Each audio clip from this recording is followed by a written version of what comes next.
Hello, my name is Daniel. Thank you for being here with me today. If you enjoy real, heartbreaking cheating stories from Reddit, don't forget to subscribe to the channel. It really means a lot to me. This is a story that's been haunting me ever since I read it because it reminds us how easily trust can be shattered when you least expect it. The original poster, who I'll call Lillian, is 27 years old and lives in a quiet suburb just outside Portland. Her husband, Jackson, is 28. They've been married for a year and a half and were supposed to celebrate their second anniversary this coming February. They met in graduate school. To everyone around them, they were that couple, the one that made it. Smart, kind, stable. The kind of relationship people envy. And in a strange way, things had felt better than ever lately. Jackson had been more affectionate, more thoughtful, more present. Little gestures, a surprise lunch, extra long hugs, whispered I love yous just because. It made Lillian feel lucky, seen, wanted. She had no idea that behind those tender moments lived a lie. It started with something simple. Lillian needed to call her mom back in Canada, and since Jackson's phone plan had free international minutes, she asked to borrow his. That's when the first crack formed. He told her he'd already used up the minutes. She asked if she could just check the balance.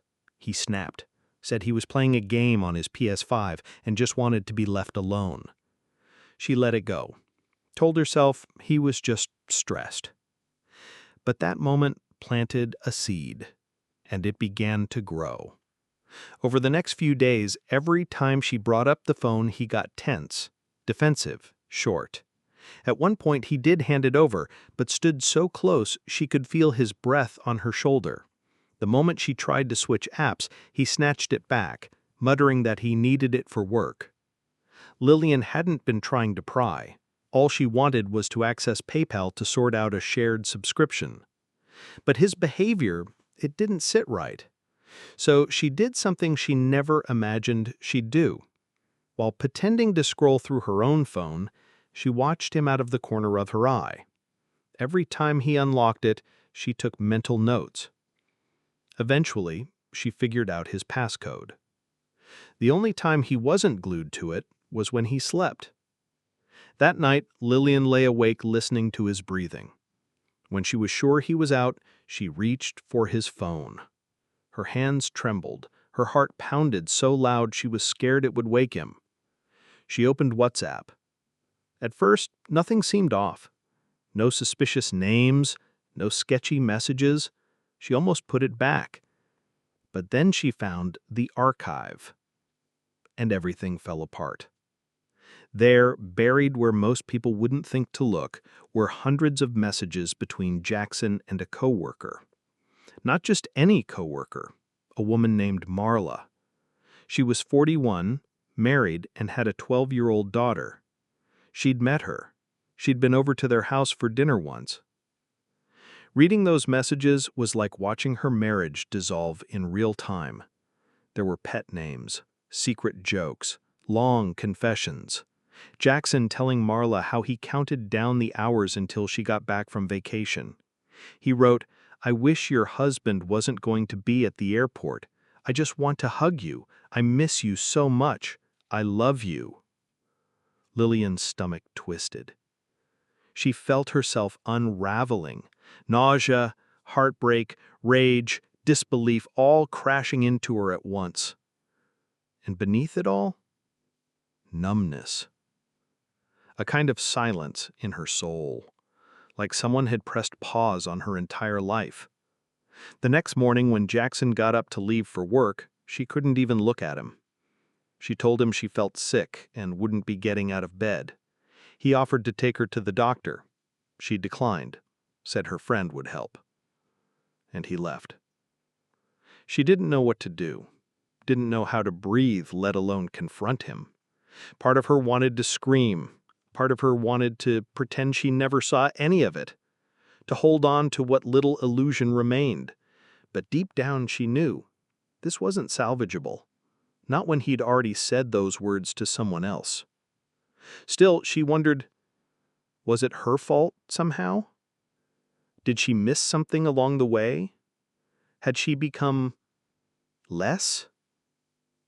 Less interesting? Less attentive? Less enough? I hated those thoughts. But they came anyway. Jackson would be home in a few hours. Lillian sat on the couch staring at the wedding photo on the wall. A younger version of herself smiled back at her. Trusting. Hopeful. She thought about smashing it. About destroying everything in the house so he could see what it felt like. But what she really wanted, more than revenge, was a reason. An explanation, something. Anything. And she had no idea how to ask. I didn't know what I expected after discovering Jackson's affair with Marla, but the avalanche of advice from strangers online was both overwhelming and oddly comforting. Some people wrote things I couldn't bring myself to consider yet. Things like, get an STD test, or contact a divorce attorney immediately. The kind of practical steps you're supposed to take when your entire world falls apart. But in that moment, none of it felt real. I had screenshots, yes, proof, evidence, but the idea of calling a lawyer, just saying those words out loud, felt like admitting that my marriage was truly over, that it couldn't be fixed. I remember replying to one comment saying it felt like being hit by a truck. And I wasn't exaggerating. My body was still trembling days later. Sleep was a joke. Food didn't exist. One person, I think their username was MCCM, said not to say anything to Jackson. They warned me he'd just deny everything or try to twist it around.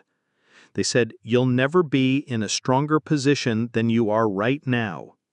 Get tested, get legal advice, and don't you dare let him gaslight you into staying." I kept rereading that message. I'd already seen what he was capable of hiding. Who knows how much deeper it really went? Then someone else said something that stuck with me in a different way. Tell her husband. She deserves to have her life shattered too. It's called consequences. That idea, it didn't feel like revenge. It felt like justice. So I did it. I sent him a message, Marla's husband. I didn't even know his name at the time, just a blurry profile picture on an inactive Instagram account. I wrote something simple. Can you please reply to this? It's important. I expected silence, or maybe a reply in a week, but to my surprise, he responded within the hour. Suddenly, I was panicking. I'd started this, but now I had to follow through. I didn't want to second-guess myself, so I told him the truth.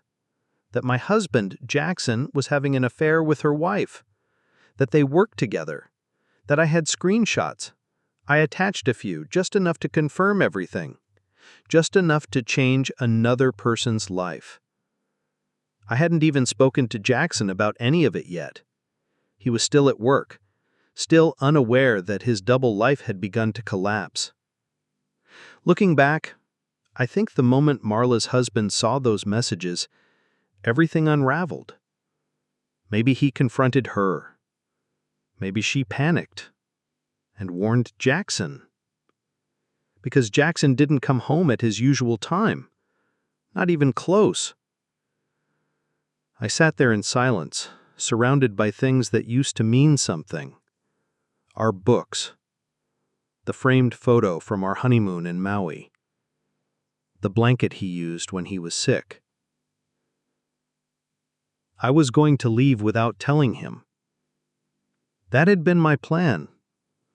Pack what I could, walk out, disappear. But then the anger had me.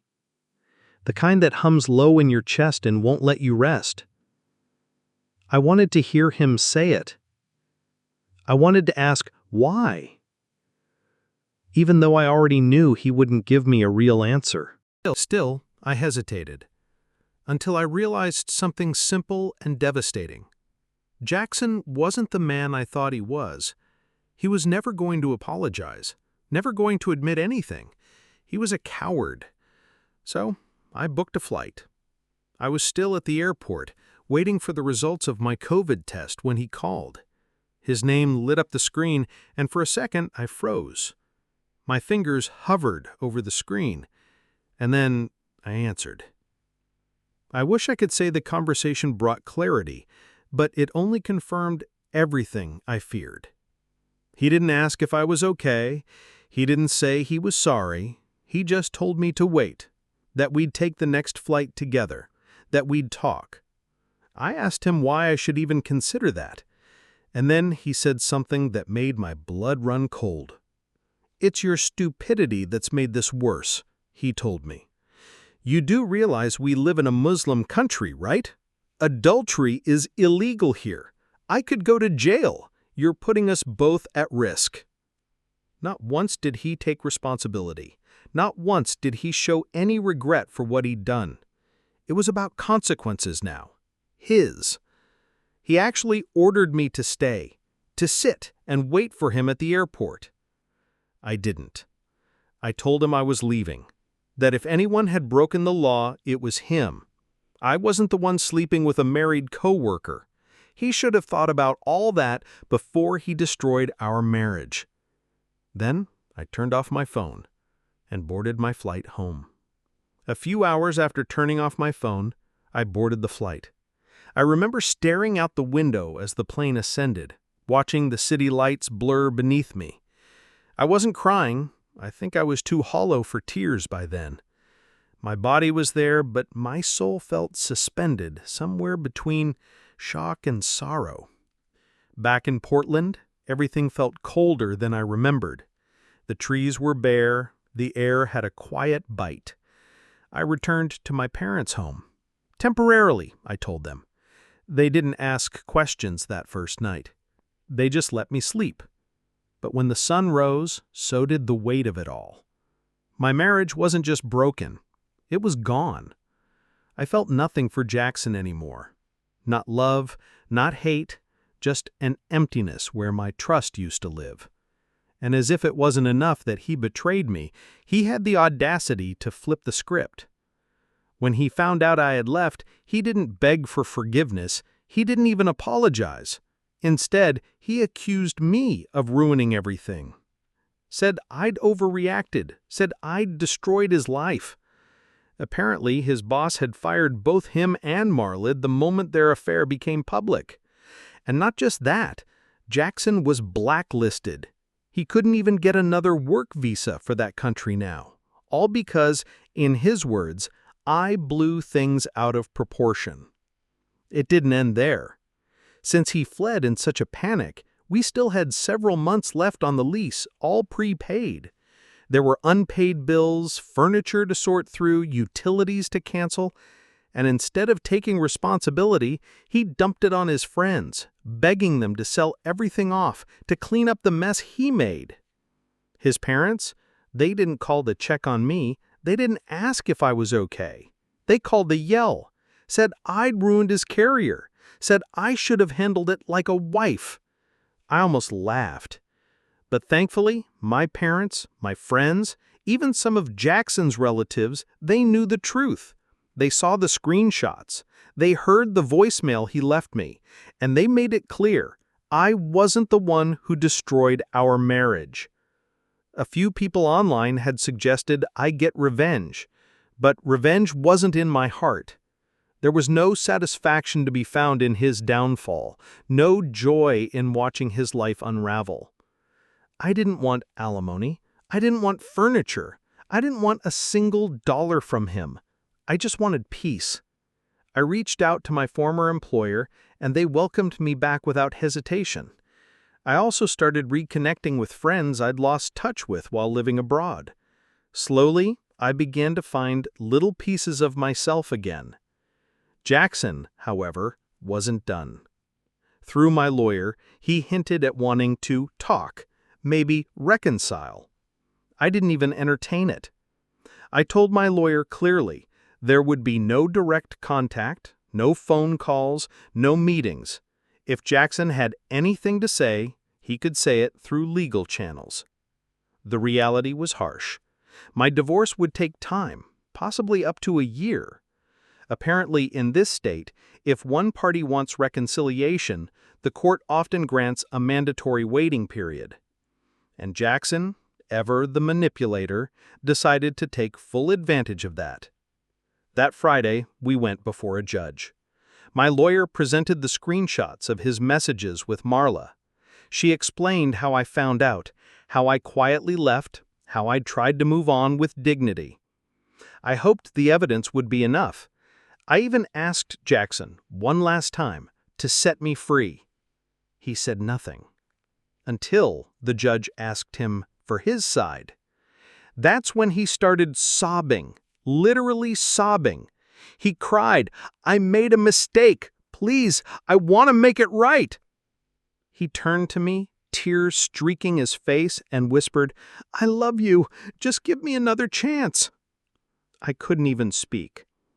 The judge looked at both of us and ordered a 6-month reconciliation period, just like that. I walked out of that courtroom in tears. My stomach twisted with disbelief. How could this man, this liar, this coward, be rewarded with more time, more access to me? Later that day, my lawyer called. Jackson had already reached out, asking when I would move back in. Move back in? That was the moment something snapped inside me. I didn't care about playing nice anymore. I grabbed my phone, redialed the number I had deleted weeks ago, and let everything out. I screamed, I sobbed, I told him everything I had buried inside me since the night I found those messages. He called me irrational, said he'd wait as long as it takes for me to forgive him. But I'm done. I'm tired. I'm shaking. My anxiety is eating me alive. I thought this would get easier once I left, but somehow being legally tethered to a ghost hurts worse. I just want this to be over. My chest was tight every day, my hands kept trembling, and there were nights I woke up gasping. My lawyer told me plainly, Jackson couldn't force me to move back in. Legally, the court had granted a reconciliation period, but it was my choice where I lived during it. And yet, even knowing that, the very thought of sharing a roof with him again made me physically ill. I think I tricked myself into believing that once I left, once I got on that plane and put the ocean between us, I'd start to heal. But separation, real separation, isn't about distance. It's about detaching your soul from someone who used to be your world. And that's so much harder than I ever imagined. There were moments I wanted to disappear, to run off somewhere he couldn't find me. A cabin in Montana, a fishing village in Ireland, anywhere his voice, his memory, couldn't reach. Because even the thought of him, of Jackson's face, his scent, his voice, made my blood boil. After the judge enforced the reconciliation period, I started looking for answers. I spent hours on forums, reading about how something like this could even happen. I couldn't understand how a legal system could force me to remain tethered to a man who betrayed me so deeply. Jackson admitted to everything. I presented proof, and still I was told to wait, to reconsider. It felt like the system wasn't built to protect people like me, it was built to delay our freedom.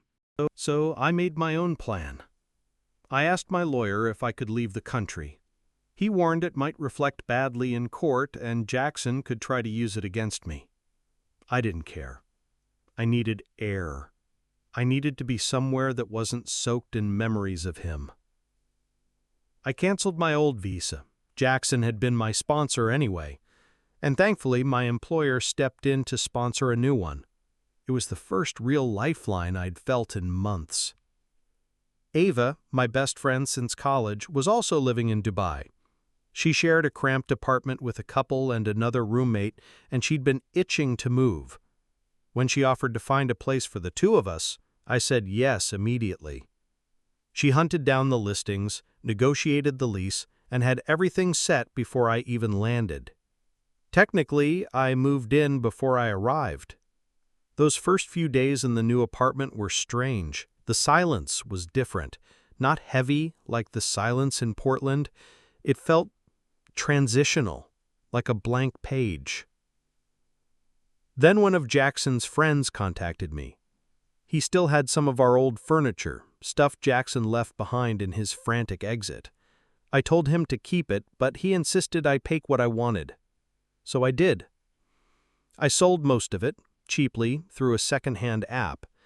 The couch, the bedside table, the bookshelf that Jackson was always too lazy to build.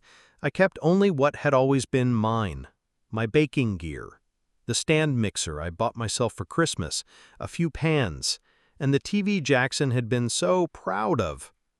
It sits in our living room now. Ava and I watch movies on it when we can't sleep.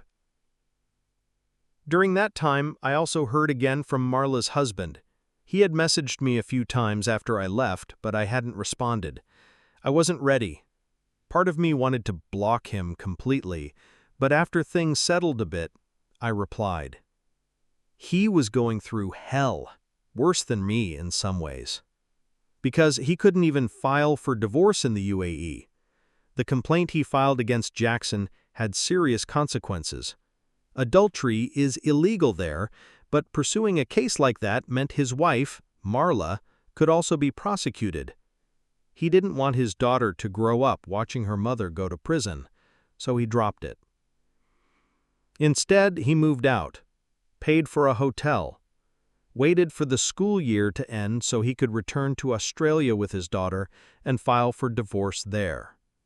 His life was ruined too. And still he had to co-parent with her. I thanked God quietly that I didn't have to deal with that part.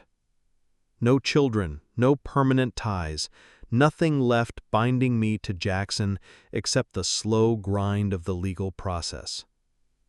But finally, after months of lawyers, hearings, and emotional purgatory, our divorce was finalized.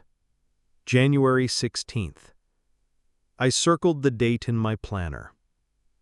It was supposed to end in April, but something unexpected, something that, in its own strange way, felt like grace, cut it short. And just like that, it was done. At least on paper. Turns out the man who cried in court begging for a second chance had already found someone new. Jackson is getting married again. It almost didn't feel real when I heard it.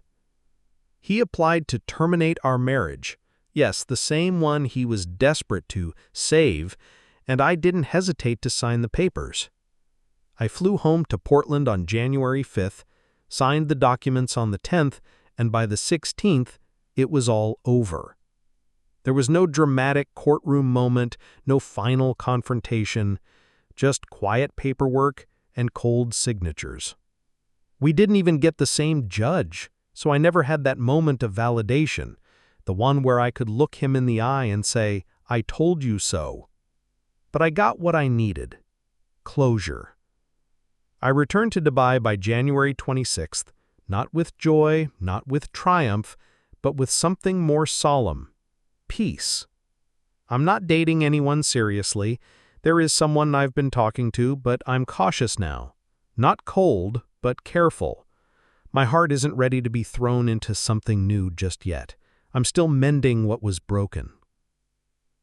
One odd thing I didn't expect, this story traveled far. People started messaging me, sending screenshots of Instagram posts and Reddit threads. It even showed up on YouTube apparently, narrated by a guy on a channel called Los Genre. That's how Jackson found out. He sent me a bitter email through his lawyer claiming defamation. My attorney shut it down immediately. The post was anonymous, no names, no country, just a truth that too many people unfortunately relate to. He never replied after that. I did end up chatting with the guy who read my story on YouTube. He was kind. And it meant something. to be seen, to be heard, to feel less alone. To everyone who commented, messaged, or just quietly rooted for me, thank you. Truly, you helped me find my strength when I thought I had none left. You reminded me of my worth when I had forgotten how to recognize it. This will be the last update I share. I don't want this chapter of my life to define me any longer. I want to close this door and keep walking forward, slowly, softly, but without looking back. Thank you for being part of that journey. Stories like mine aren't rare. Too many people suffer in silence, clinging to hope while drowning in betrayal. If you've ever felt the way I did, confused, broken, paralyzed, please know you're not weak. You're human. What helped me wasn't revenge, it wasn't public shame, it was support. Legal guidance, emotional distance, time. If you're dealing with a toxic or unfaithful partner, the first thing to do is protect yourself. Emotionally, legally, and physically. Document everything. Speak to a therapist or counselor. Get tested. And if you're married, consult a lawyer. Knowledge is power when your world is spiraling. One critical lesson I learned: someone who truly loves you won't lie in secret and call it love. Real love doesn't require you to break yourself to hold it together. You deserve a life that doesn't require constant justification. You deserve peace. And if you ever feel like you're alone, you're not. I'm one of many who got out. So can you.